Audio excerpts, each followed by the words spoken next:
Hello everyone, For Brick's Sake here. Welcome to the third episode of Season 1 for LEGO Academy. Today's episode we're going to be looking at texture in your LEGO MOCs. So when building your first MOC for the first time, being able to use repetition and layers are the first skill you need to learn to elevate your model.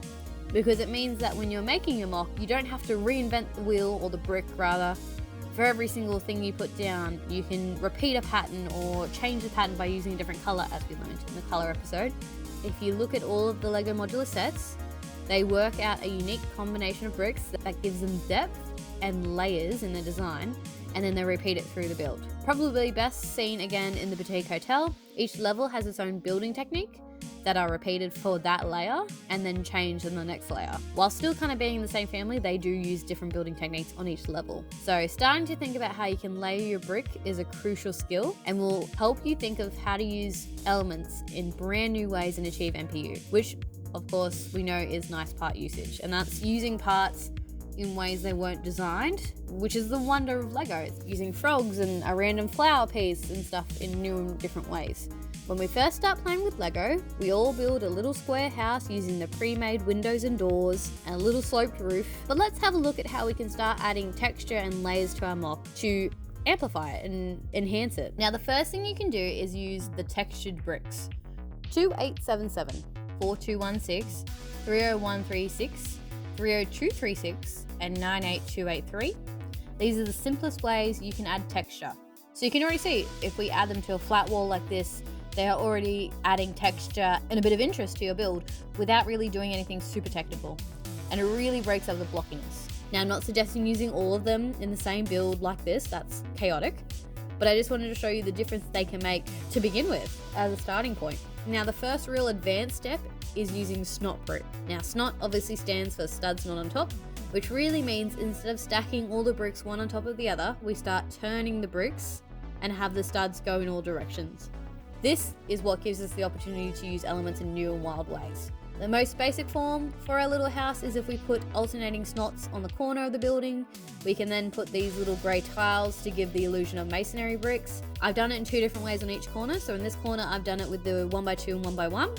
So you've kind of got this edge in the middle. And then on the right hand side, I've used 1x2s the whole way up, but I've pushed them over so that you've lost the gap and it kind of melds together like a more formed wall. Even with this, you've got a lot of options. You can even swap it for the ingot piece and that's going to add even more texture to it. And look, we've only added a handful of tiles to the MOC. Already it gives the model a lot more texture by that simple layer. There are unlimited ways you can use SNOT bricks to add layers and textures to your MOC. It's how you attach greebling and posters and signs. You can use them as like a starting point for the plants and ivy climbing up the wall like I did for Belle's cottage. Truly, there is no limit. There's so many different types of SNOT pieces that also give you different effects. So it's definitely the next place you kind of go when you're adding detail and layer to your MOCs. The next piece we're going to add to our MOC are some jumper plates. Basically, a jumper allows you to put a new line of studs in between two existing studs on your build, basically offsetting your stud so it's less uniformed and giving you more options to add some layers. My favorite use of the jumpers is to use them for windows.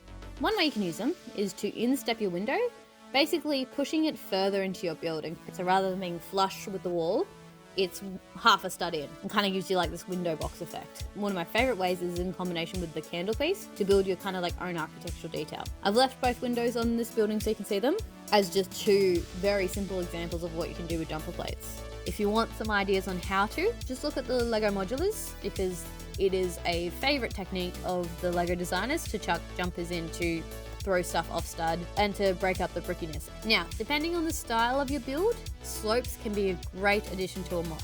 Now, I will say straight away, I don't think it works necessarily with this style of house that I've been building for you guys, but I'm going to put it in anyway just so you can see what I'm kind of talking about. So some basic techniques, you can alternate a larger slope and a smaller slope and use that as your building foundation, for example. You can get the same effect by using an inverse slope of the same height as well. This is often used for window boxes within the LEGO modulars, so they'll use the inverse slopes to kind of push out so that you've got the window box sitting there. Another way you can use it is rather than having a door or window flush with the brick wall, you can use slopes to step them in one stud and again adding more layers to your MOC.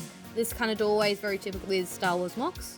And these are just some common ways you can use them. There are so many different types of slopes in different angles and different colors that you can use in all different ways. In terms of modulars, one of the most popular use for them is obviously for the roof, and in particular the roof line. You can use the inverse slopes to push your roof line out further, as we've done with this one. One downside to using slopes in your MOCs is probably going to make it a lot thicker, because obviously slopes take up a lot more space than a brick.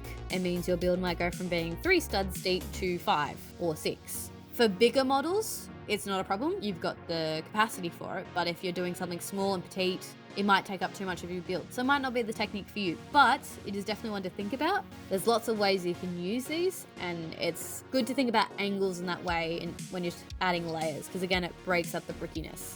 Modified plates are your best friend when adding layers and textures to your build, and they work best when you use a simple element and repeat it. Modified plates are thin, so you can add heaps to your model if you want to, without making it outrageously tall or fat or thick, unlike the problem we had with slopes when it makes it too wide. One of the best examples, I think, is in the Christmas fire station set. They use this 1x1 open clip and the 2x6 wide grill piece in a row to make this great texture to the rooftop. It's honestly one of my favorite building techniques, something I want to do more of as I build more modulars and stuff. Here are some of my favorite modified plates to use for details. Most of them come in oodles of colors, and they're super versatile and easy to use. The first 3 will be no surprise, as I use them all through Belle's Cottage. We have the 1x2 modified plate with door rail. This element is simply the best for building windows and door details and even furniture. Because of the thin edge of the rail, it just adds incredible texture to your build, and they're just super versatile. And then we have the 1x2 rounded plate. This is a great addition for your wall design to break up the flat brick wall, particularly if you're after a kind of brickwork look like my Belle's Cottage. But it's so versatile. Again, great for furniture. It just breaks up the brickiness and gives it more texture and detail. The gold ingot is one of my favorite pieces at the moment. I have it in so many colors. It's a great pile piece that has this slope edge that just adds so much texture. I've used it in my brickwork for Belle's Cottage, even combining it with SNOT bricks to add more layers to my wall. They're great for like drawers and furniture, for roof tiling, for floor tiling, making books, for bookcases. Like, there's honestly so many uses for them. They're such a versatile piece. If they are ever on the brick wall, get them. Get a million of them. They're just, you won't regret having them. Another piece I love is the plates with bars, either stacking them horizontally or vertically. They're a great piece to add a bit of detail, particularly to large MOCs.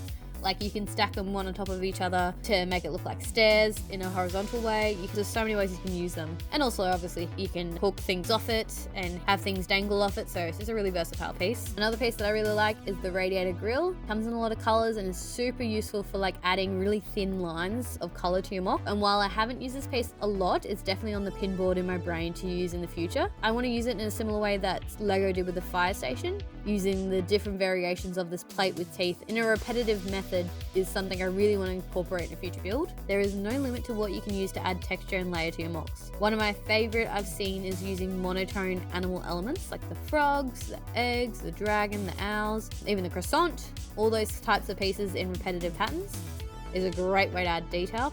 And if we look at our little house now, it started being only 1 stud deep, but now with all of our layers, it's almost 3 studs deep, but it looks super dynamic and interesting. And this is just like the most basic way you can use this stuff, but it's what you need to learn to then kind of push yourself and use it in different ways. Start by studying the sets that already exist and learn the techniques of how they achieve that look and design you like. Personally, I think one of the best ones to study and physically build, if you haven't already, is Police Station. I recently rebuilt it after having it in storage for ages, and it surprised me the amount of techniques they squash into this little model. So if you want to learn more about layering and the impact it can have on your build, deep dive into that set.